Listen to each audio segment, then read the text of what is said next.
Uh-oh, guess what day it is? I'm gonna make you girls a Humpday treat. Mike. It's Hump Day. Perhaps I could help you with that hump. What hump? A very good day for some midweek malarkey. Indeed it is. Hey, y'all, it's Wednesday, which means that Habib and I are here to entertain you. Yeah, you get what you pay for. It's Midweek Malarkey. I'm Brad Staggs, and breaking news right out of the gate. I hate this, but apparently Baby Dolls strip club over As soon as we do, there is the video for you. You can see just massive smoke and the large flames coming out the top of that roof there as crews are working to get that fire out. So we'll keep you updated on what caused it and what we know. I'm sure we'll find something out today. That means that Jeffy and I have nothing to do this afternoon, which is really disappointing. Hope everybody's okay over at Baby Dolls. It wasn't me. I wasn't there. Another quick update, and don't forget to, at some point today, to download the Daily Mojo app over at thedailymojo.com. There's a reason for that, because then I can send you messages, wake you up in the middle of the night, that sort of thing. But I wouldn't do that. But make sure you have notifications turned on. That way you'll be the first to know when we do Midweek Malarkey or Saturday Morning Live with Jeff Fisher and moi. Jeff Fisher from Chewing the Fat, of course, and the fabulous podcast and radio prep service. So please download the Daily Mojo app, and don't forget to join us as we stream each morning live over at thedailymojo.com. All right, another quick update. This is, here on Midweek Malarkey, we, usually stick to the weird, but this is kind of weird. There has been an update. You remember these guys? These are the gentlemen who froze to death after the Chief, just before, I guess, the Chiefs game. What was that? That was January, right? I think it was. So the reason for the deaths of these three Kansas City Chiefs fans found frozen outside the home of that HIV scientist may never be known. I know, it's weird. The bodies of David Harrington, Ricky Johnson, and Clayton McGeeney were found in the backyard of their friend Jordan Willis's home back in January. The toxicology reports released to the family showed all three had cocaine, had THC, and fentanyl in their system. Officials have not released a cause of death for the men, but this week a medical examiner said that their investigation was finalized on January 31st, even though they never released a cause or a manner of death. Weird. The office finalized the cause and manners of death for all three of the decedents. It says the case, all three cases are under suppression status and not open records. So you can't get any records at this time. Even the families, apparently. The families told Fox 4, the station reporting it, that after the latest news, that they feel that their questions are being ignored by authorities and they fear charges will never come. So, again, a bizarre story, and it continues to be even more bizarre. All right, into the meat of it, as they say. Wait, did they say that? Well, we just did. So, apparently, porch pirating is kind of a big deal. I don't know if you've ever been porch pirated before, but it, it sucks. I mean, you've got stuff on your front porch, and some jackass comes along and takes it like it's theirs. Some folks like to steal. I know, that's hard to believe. This happened up in Sinking Spring Borough in Pennsylvania. It all happened while the homeowner was still home. And this is where it gets really bizarre. So apparently there are enough porch pirates up in that part of the world that they actually got in a fight over who was going to be the lead pirate. Here's the story from ABC 7. Now to this incredible story. Porch pirates duke it out for a box right after it's delivered, and it is caught on camera. Dicks. So one guy picks it up. Here he goes. Yep. I mean, what the actual? They start beating the hell out of each other after they see the pack. What the hell is wrong with people? Never mind, don't answer that. Unreal. I mean, they're standing right, they start fighting over it right after the delivery guy drops it off. Seriously, what the hell is wrong with people? No word on whether or not... and apparently it was a phone. So that's what they're stealing. Two people fighting over it, the blah, blah, blah. Why would you do this when you know that like 9 out of 10 homes have a video camera on their doorbell? Stupid criminals.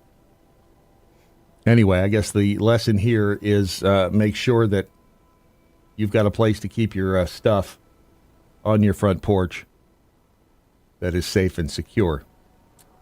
All right, off to, let's see, is this England?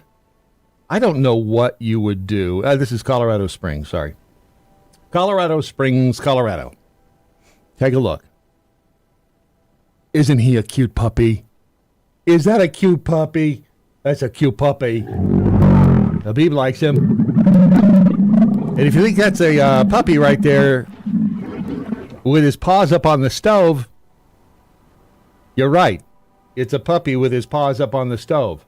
I hope the little puppy didn't get hurt. No, puppy didn't get hurt. The puppy, when you'll see in just a second here, the puppy got up on his hind legs and let me back that up for you. The puppy got up on his hind legs and turned the stove on. I don't know if did he know? I mean, how the hell would the dog know? Of course he didn't know. I mean, it was a lucky punch with his paw. The problem is the fire spread throughout the home. This was on June 26th. The cabinets caught fire. The alarm went off in the background. And they didn't realize what had happened. One of the homeowners was able to put the fire out by themselves, and the dude there was treated for smoke inhalation. But the dog set the house on fire.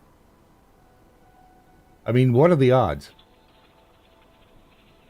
And do you keep the dog? Do you keep the dog? Well, he didn't mean to do it, right? I mean, he's a good dog other than that. Or do you just ditch the dog at the same time? Home was not a total loss, and no one was, And the amazing is nobody could figure out why it started until they went back and looked at the security footage. Which is, again, another good reason to have, security cameras in your home for when your dog turns into a little pyromaniac. Doesn't say what they did to the dog.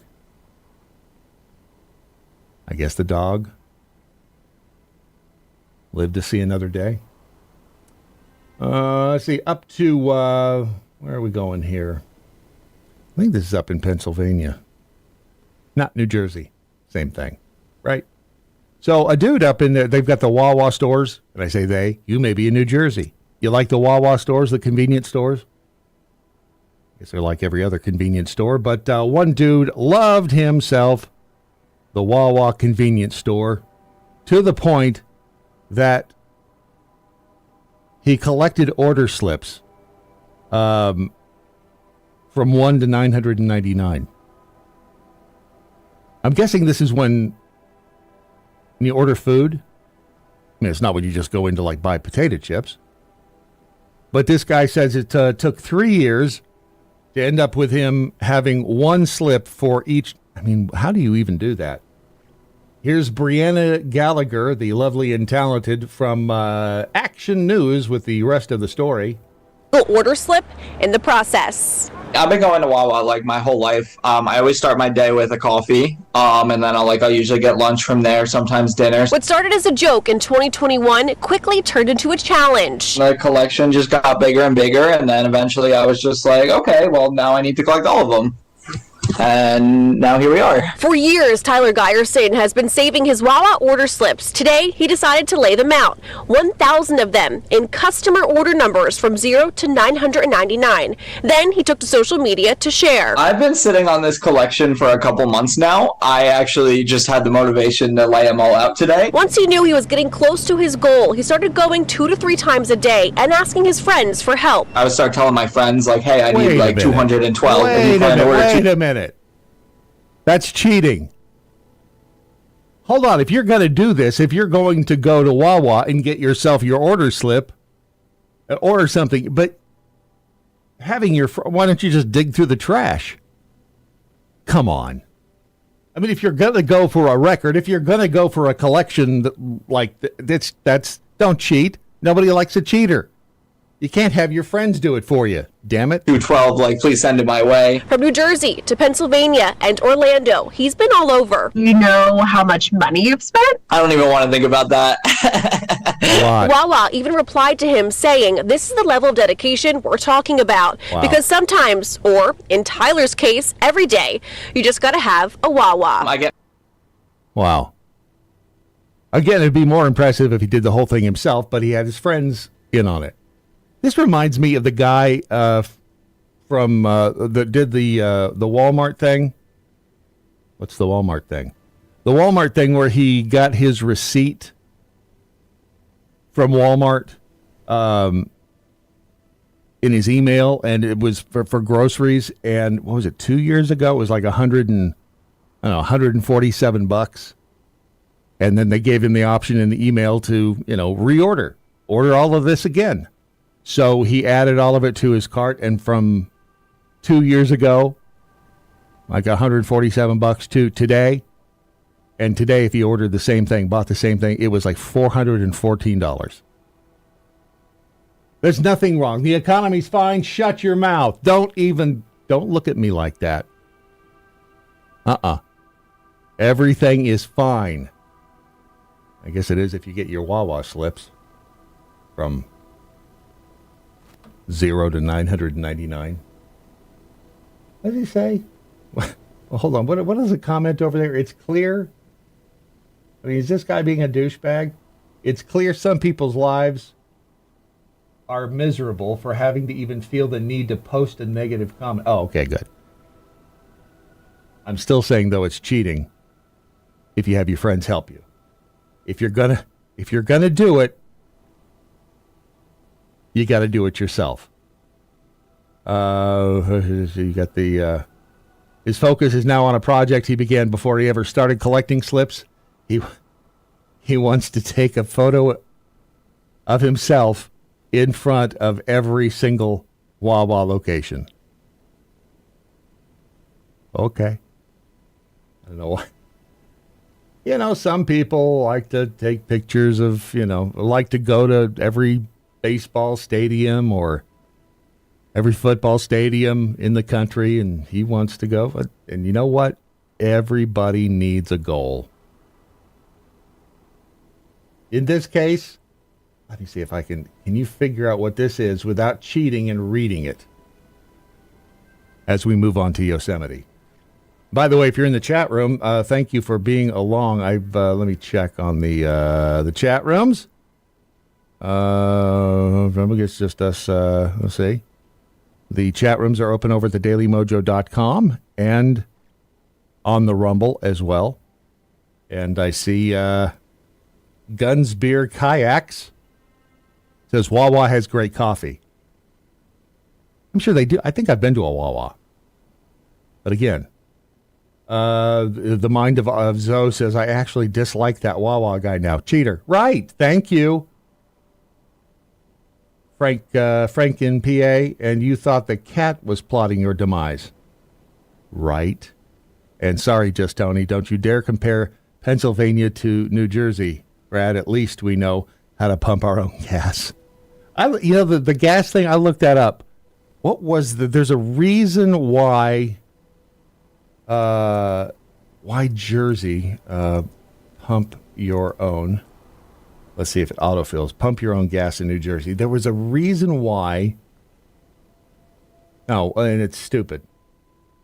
They've banned it since 1949, citing safety and job creation as reasons.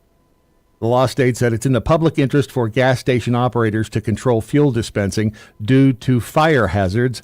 However, some people say the ban has become a cultural part of the state, along with its reputation for lower gas prices than neighboring states. Seriously? I mean, I hate to go off on too big a tangent, but how many gas pump fires in New Jersey in 2023? Let's see. Retail is service, last state self-serve ban. It doesn't say. We don't have any statistics. Although they did have 14 major wildfires in 2023. Well, there you go. Sorry about you. Anyway, back to the picture there. That's the beautiful view of Yosemite, or Yosemite, as some people call it. And you see, there's a little problem happening, apparently, in Yosemite. And it has to do with people pooping. And I don't think Ron has even been there. Now, he may have been, but the U.S. National Park Service is now pleading with visitors to Yosemite National Park to put a stop to a sight that's become all too familiar, they say, by not leaving their used toilet paper behind. I see what they did there. See? Used toilet paper behind. And there is the site of the used toilet paper right there on the ground. They threw it on the ground. Park Service officials wrote on the California Park social media channels that rangers recently came across used toilet paper waving hello near Rancheria Falls, even a full roll. Apparently, somebody left behind a full roll of TP, which, if this was 2020, we'd all know that would be like gold. Officials wrote the discovery is just the latest in a string of used toilet paper discoveries in the park. They asked visitors who bring toilet paper on their trips to make sure it leaves the park with them. Seriously, is this that big a problem? Because when I did a search for toilet paper in Yosemite, the image that comes up is always this one. They have a suggestion for you, the Park Service does. If you go to Yosemite, you can bring a sealable plastic baggie to put your used toilet paper in. You can even cover the bag in tape so you don't have to look at it. Oh, that's clever. Don't use the clear cellophane tape, though, because, well, you can see through that. Nobody wants to stumble upon a surprise package left behind by an anonymous outdoor enthusiast. An outdoor pooper. Officials caution visitors against burying their used toilet paper as weather, erosion, and digging animals would almost certainly return it to the surface before it biodegrades in 1 to 3 years. Seriously? It takes that long? And wait, is it just the paper they're concerned with? Because the last time you throw toilet paper into a toilet and it disintegrate. Well, I guess if you get the like triple ply, really plush stuff, it doesn't. But usually it just disintegrates, turns back into wood fiber. Some animals may even use it for nesting material. Not sure which animal would do that, but hey, whatever. Apparently they don't have good sniffers. Let's keep things clean and classy out there by packing out whatever you carry in. Seriously, is this that big of a problem in Yellowstone? Let's just for grins here. Let's see if see. Okay, so this is the picture on the park ranger's site, right? Or not on their site, but on their Insta. All right, so there's the toilet paper. There's the roll of toilet paper. Now this is just I random searched the interwebs. It's the same thing. I mean, if it's that big a deal, we've got one picture of it happening. Because I would think if it was like a big deal, somebody would have said, hey, and there's the same thing from just a slightly different angle. I mean, if it's such a huge problem, you'd think there'd be a whole lot of pictures of a whole lot of different areas of. Not saying that it's a good idea to leave your TP in Yosemite, especially after it's been used. But sometimes I think maybe, just maybe, they exaggerate. But that's just me. Quick shout out to our sponsor of Midweek Malarkey. Even Habib is pissed off about the toilet paper thing. So if you are not familiar with GetWellMojo.com, you can go there and you can, that will be where you'll find yourself in the Wellness Company's website. And they have these fantastic medical kits that you can take with you. If you're going to Yosemite, I mean, these kits, the kit themselves, the like the empty little box there, you could probably put your used toilet paper in it. See, it's a handy-dandy piece of equipment for you and your family. But these emergency medical kits are becoming more and more popular because you just never know when you're going to need one. Go to GetWellMojo.com and get yours today. It's GetWellMojo.com. Okay, back to the malarkey, shall we? I was deciding whether or not I wanted to play this. I think I'm gonna. I don't know if you've heard. This isn't really political. This is more just what the president had to say today, or maybe it was yesterday. If you haven't heard it, you're gonna love it. This is the president. I think this is at the NATO event. Just listen carefully. I think you'll get it. Don't have to hit you over the head with it. Secretary, you've guided this alliance through one of the most consequential periods in its history. I realize, I was talking to your wife, I personally asked you to extend your service. Wait, what? Did he say what we think he said? Let's back that up. I was talking to your wife, I personally asked. Yeah. I don't know. You decide. He did apologize. I mean, right? He just. You to extend your service. Forgive me. Sure. Once you hear it, you cannot unhear it. One more time just because it's fun. You guided this alliance through one of the most consequential periods in its history. I realize, I was talking to your wife, I personally asked you to extend your service. Forgive me. So there's that. Like I said, once you hear it, you can't unhear it. Shall we move along? I think we shall. I want to show you a picture of a dude. Not that dude. This dude. When you look up the word dick in the dictionary, this dude's picture should come up right next to it because this dude is a Class A douche. This happened in Omatilla, Florida. Deputies were called to the scene of a possible burglary. The homeowner, do we have the homeowner's name? I don't think we do. So the homeowner said some dude just was walking down the sidewalk in front of his home, and we'll just call him Dick, even though his name is Bruce. So Bruce looks at the homeowner and says, hey, can I have something to drink? Because I'm feeling thirsty. Homeowner, being a nice guy and a bit naive, possibly a lot naive, asked dude inside, hey, come on in, I'll grab you some water. But when the dude came in, he's like, no, I want a beer.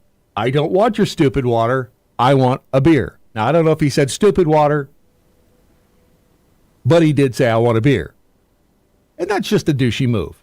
When you're walking down the street, you see somebody on their front porch, You're like, hey, can I have some of what you have? No, I don't want that. I want the other thing that you have. Well, it gets even worse.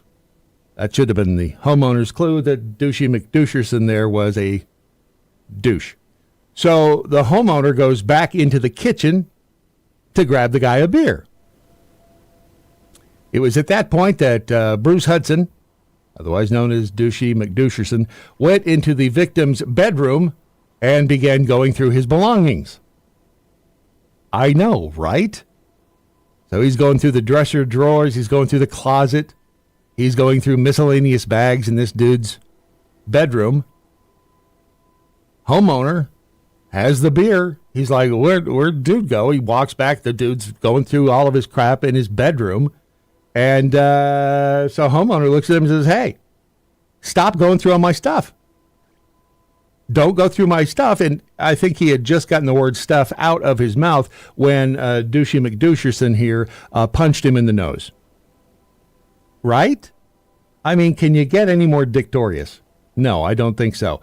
The victim, once punched in the nose, ran back out of the back door of his residence and began yelling for his neighbors to help him. He then heard a loud banging coming from inside his home. He went back in to see what Hudson, Douchey McDoucherson, was doing.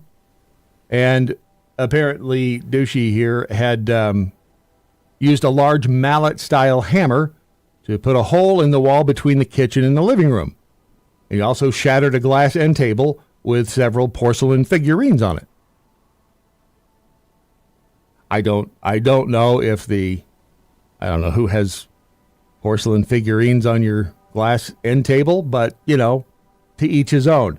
The victim then goes to Hudson and goes, hey, stop dicking with my stuff. Stop putting holes in my wall. Stop breaking my glass end table with porcelain figurines on it. And what does Dickie McDickface here do? He threatens the homeowner with his hammer. I know. This caused the victim to fear that he would be struck in the chest. So then Dickie McDickface here left through the back door. A few minutes later, he took with him a bag and several other items stolen from the bedroom. Last time the victim saw Hudson, he was walking eastbound on a dirt path headed out onto Southeast 249th Street. The damage to the wall, $600. Damage to the glass table and figurines, $450. There's a price list in here somewhere, but I don't know what it is. The items that ended up being stolen from the residence, $400. Wait, what? The items stolen from the residence were his $400 immigration papers and passport, a $140 dial-in laptop. I don't know what that is. A $140 Apple iPad, 3 black $350 Casio wristwatches, and a $1,200 gold ring for a total of $2,230 in stolen items. The passport thing is immigration. I don't know why I smelled a rat there. I don't know. And I don't know if there's a rat to smell, but it just seems a little. So the deputy who went to the home observed a cut to the victim's nose, which was consistent with the battery he described. He also saw a hole in the wall and a shattered glass end table with the shattered aforementioned porcelain figures. Additionally, a black bag with scattered clothing was found in the front yard of the victim's residence. The next day, the sheriff's office received another call for service at 249th Southeast Avenue regarding a follow-up on the incident. The female caller advised that she was a friend of the victim and was aware of what happened. She stated that Hudson arrived at her residence with the victim's stolen item just after 7 o'clock on Wednesday. Another deputy responded to that address and spoke with Hudson. He confirmed that he was at the victim's residence on Tuesday after he let him inside to get some water. But Hudson says that as the victim was sitting in his bedroom, he approached him from behind, placed a strap around his neck, and began choking him for no reason. He then flipped the victim over onto his back and onto the floor, which was when the victim struck him with the hammer, the mallet hammer, on the leg. According to the report, Hudson, Dickie McDickface here, then alleged he took the hammer away from the victim and threw it, after which everything calmed down. Victim told Hudson he could take his laptop for attacking him for no reason. Hudson then claimed to have taken the laptop, but left it at the victim's fence. He denied taking anything from the victim's residence and the allegations. Then the deputy spoke separately with two other residents at the home. Both advised that Hudson arrived at the residence carrying said bag after 7 o'clock on Tuesday. They both saw a laptop, the iPad, the credit cards, and the passport in the bag. The female resident stated that she confronted Hudson, Dickie McDickface there, about these items and how the victim was friends with the woman who called for the follow-up, after which he left the residence with the items. I know, it gets right. I mean, it's crazy. The report noted that the woman who called for the follow-up was able to retrieve the victim's stolen laptop and return it to him. I know, it's crazy. It's 2024. What do you want me to say? The deputy determined at the end that even though the victim invited Hudson into the residence to give him a glass of water, he did not give him permission to enter other parts of the home. Once he was asked to leave, he withdrew consent for Hudson to be inside. And as such, Hudson, Dickie McDickerson there, was charged with burglary with assault or battery, damaged property of $1,000 or more, assault with intent to commit a felony, and grand theft, greater than $750, but less than $5,000. He is now in the Marion County Jail with a bond set at $40,000. And you thought you were having a tough day. Don't invite people like that. And by people like that, I mean, dudes walking down the street look like they're on drugs into your home. All right, another picture for you to look at. This lovely young lady is 23 years old. What is her name, you ask? I'm glad you asked. Lily Marie Rinker. She was taken into custody last Friday. I'm going to tell you why in just a second. First, though, I want to check back in over here at the, let's see here. There's the chat room. Nope. Hang on. There's the chat room. The original babe. Darn, I'm watching Dexter on Netflix. This sounds like one of his jobs, right? Dexter was a cool dude. Cougar Jack Hole Davis says, where can I buy an iPad for $139 or a $350 Casio watch? Oh, I bet plastic sheets and machetes are constantly sold out at Harbor Freight, right? Because that's exactly what Dexter used. What's Zoe say? Zoe says, I can't find the show through the app on the Daily Mojo app. Then again, it isn't. And it should be on the... Wait a second. Are you telling me you can't see this on the Daily Mojo app? That you are not watching Midweek Malarkey on the app? Because I bet you can. If I go up here and I go down to watch and listen, and see, it's right there on my phone, and I go to Midweek Malarkey, and it's right there. Look, I'm looking at myself. So it does work. So you can watch this. You can be watching Midweek Malarkey or even just listening to it. Right there on, see, because that's me. You'll see me pointing at myself here in just a second. Watch. Proof that it's live and not Memorex. See? So don't tell me you can't watch it on the app. You. All right, back to the lovely Carlotta over here. Who is this woman? She is Lily Marie Rinker, who's apparently not very smart. Good thing she's cute. She was arrested last week in Florida after she called the cops to her hotel room to report that someone had stolen marijuana from her. I know. She also didn't realize that she had 2 outstanding warrants for her own arrest. She was taken into custody on Friday, charged with 1 count of probation violation and 1 count of failure to appear in an unrelated case. According to a probable cause affidavit obtained by Law and Crime, to which we credit this story, officers with the Stewart Police Department at about 2:04 in the morning. You know what they say? Nothing good happens after midnight, unless you're paying for it. They responded to a call in regards to an alleged theft at the Best Western Hotel on Southeast Federal Highway. The hotel is on Florida's East Coast. It's about 100 miles north of Miami. They arrived on the scene. The first responders made contact with the adult female, who identified herself as Ms. Rinker. Rinker allegedly told the officers that her friend Carlos, whom she met a week ago, stole her marijuana. Damn it, Carlos. Rinker stated that Carlos and she were hanging out in her hotel room located at the address of the Best Western. She said that she had about $30 worth of marijuana in her blue grinder. She advised that after her friend left the hotel room, she opened her grinder and saw approximately a half gram of marijuana missing from her grinder. I hate it when that happens. According to the document, Rinker told officers that she did not know what to do, so she decided to call the police. Bless her heart. The Popo then asked her for her identification and her medical marijuana card, and oops, didn't have a medical marijuana card. You see, you can't have the pots in your possession for recreation in the Florida. Yeah.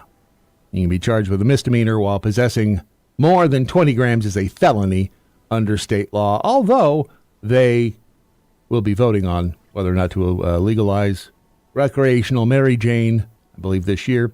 The cops then ran her name through the law enforcement database. They learned that she had 2 open warrants for her arrest out of Palm Beach County, and so they arrested her. The first warrant, shocker, was for an alleged violation of probation on a DUI charge. She allegedly failed to appear for a case in which she was charged with 1 count of criminal mischief under $1,000. The smoking gun reported that Rinker was charged with criminal mischief for punching her father in the face during an argument. Why do we have to get all violent and stuff? Why is there so much punching people in the face? Right? I mean, can't we all just get along? Seriously. Here's another picture. Oh, this guy. I asked DM if, DM, for those of you new to the program, DM is one of our faithful Daily Mojo affiliates with American Pride Roasters Coffee, which is mighty tasty, and he's up in Iowa. I said, hey, do you know this dude? This dude being Bradley Went. He's a small-town Iowa police chief. But, you see, he kind of, he screwed the pooch. Now, I'm not saying that I don't understand why he did what he did, but I am saying I can't condone it, and likely you won't be able to either. He was charged and convicted of, and will spend the next 5 years in prison for, making false statements to authorities when he said he was going to buy machine guns for his police department when they were actually for his personal use and profit.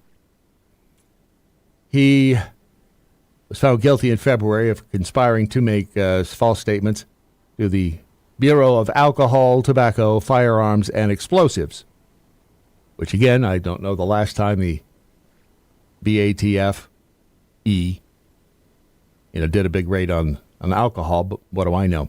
So he became the sheriff of Adair, which is about 50 miles west of Des Moines, Iowa. And why is it Des Moines if it's the Des Plaines River? Seriously. So he is the owner of BW Outfitters, which sells firearms. So he's not only the police chief, but he's also a small business owner. Now, you see, I don't know if you knew this or not, but machine guns, they say they're illegal for the general. You can own a machine gun. You just have to pay for the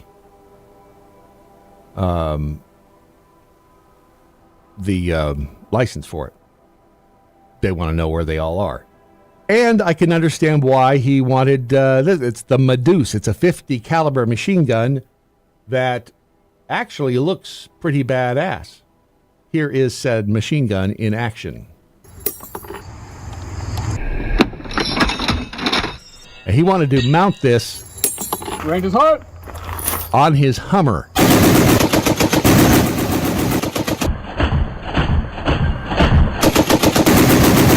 I mean, who wouldn't, right? Oh, man. It looks like fun. I know. He bought the weapons. Let's see here. He submitted 40 letters over a 4-year period saying his department needed to purchase those machine guns. Needed to. He sent the letter to, it's called a law letter. He sent that to the ATF to request to purchase the weapons from authorized dealers. He submitted 40 letters over a 4-year period saying his department needed to purchase 90 machine guns. You know how many people are in his police department? He needed 90 machine guns. There are dos personas in his police department. I mean, you know, I guess you could use 45 machine guns each.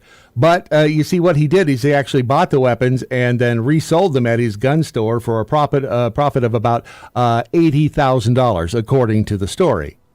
Among the firearms he bought for himself were a 50 caliber machine gun called Medusa that he immediately mounted to his personally owned armored Humvee. And again, I wouldn't mind having a Medusa mounted to my Humvee. If I had a Humvee. He specifically stated in his letters to the ATF that he was going to use the weapons for official police business and not his personal use. So there you go. Back in April of 22, he hosted an event at his gun store and charged people a fee in order to fire an M60 machine gun that was registered to the Adair Police Department. The jury said or found that he was not acting within his duties as a police chief when he possessed the weapon. So he will be in the prison for 5 years. It's not going to be pleasant for him. I have another picture of a Dickie McDickerson for you here. Right? I mean, he looks like he'd be a lot of fun at a party, but in fact, he is another douche canoe. The judge in the case, I'll tell you, let's see, he was, let me tell you what he did. So he's 32 years old. Grief, he looks 60. 32-year-old former McDonald's employee in West Virginia, likely to spend the rest of his days. I don't know what just happened there. Something weird happened. Okay, I guess we're good. Let's see here. He likely will spend the rest of his days behind bars after he followed a 56-year-old customer into the restaurant bathroom, stabbed him multiple times in the face and neck, then stole his wallet and left him there bleeding. I know, but he looks so friendly, right? The circuit court judge, Kenneth Ballard, ordered Richard Thornton, Dick Thornton, to serve a sentence of 100 years in a state correctional facility for a first-degree robbery over the unprovoked attack. They credit him with 492 days of time already served. I mean, he's a douche canoe. You attacked a stranger in the bathroom of the McDonald's completely unprovoked. After stabbing him multiple times in the face and neck, you took his wallet. He had to be rushed to the hospital and treated. I think he survived. And surprise, he also had a history of other violent attacks. I know, right? And finally, let's see, here she is right here. An Alabama woman, by the way, not this Alabama woman, but a different Alabama woman, Helen Denmark. Helen Denmark has lived quite the life. Helen Denmark lives in Alabama, and she just turned 108 this past Sunday. She had a big old party thrown by her friends and her caregivers at the Brookdale Assisted Living Home in Birmingham. And they did a little interview with Ms. Denmark. And she had a few things to say, like this. 108 years old this week. Her actual birthday was Sunday, but her friends and caregivers at Brookdale Assisted Living threw her a big bash on Monday. Helen says she feels no different than when she was 107. Well, I feel all right. I'll be here when I'm 110. Helen says she stays young by drinking wine, eating dessert, and flirting with men with mustaches. Well, you know, you got to do something to stay young, right? Drinking wine. What'd she say she ate? I get that right? She drank wine. She stays young by drinking wine, eating dessert, and flirting with men with mustaches.